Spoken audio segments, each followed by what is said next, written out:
来，乡亲啊，继续来看郭文泰政治现金的争议，继续来探讨。郭文泰昨来宣布发动着党务的改革，而且指定黄珊珊负责善后，定期甲查销的进度向社会来报告。啊，郭文泰特别选伫20号第2届中评会进前，予黄珊珊一个新职务，哪像是甲中评会变做是保黄珊珊的大会，这嘛互民众党内反黄珊珊的势力相当的不满。找黄珊珊来讲，辞职最简单，屁股拍一拍就走路。现在整个善后小组还是你要来负责。政治现金的小无争议，民众党主席郭文泰就点名，当时的竞办总干事黄珊珊就要负责来收煞，定期向社会来报告查销的进度。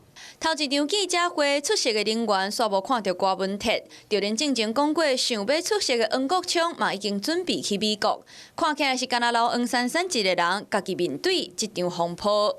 那个谢立功质疑黄珊珊担任善后小组的召集人是学文兼裁犯，你认为呢？秘书出现伫咧高雄的地方活动，郭文泰无愿意做回应。不过党内反对黄珊珊的声音不断，郭文泰特别选伫咧明仔载第2届中评会进前宣布黄珊珊的新职务，敢若嘛是甲中评会定调做保山大会。总干事当然是责无旁贷，中评会这把刀要杀下去，当然还是要皇上同意。今天皇上现在看起来是没有打算要做这样处置。中评会要安怎处理黄珊珊，就要看皇上的面色。不过朝臣的反应嘛无好应付，前立委陈婉慧就铺文写讲亲贤臣袁小林，贤臣小林到底是啥人咧？黄珊珊买台也是买保，两派势力是互相交锋，嘛互民众党内的风波是愈演愈烈。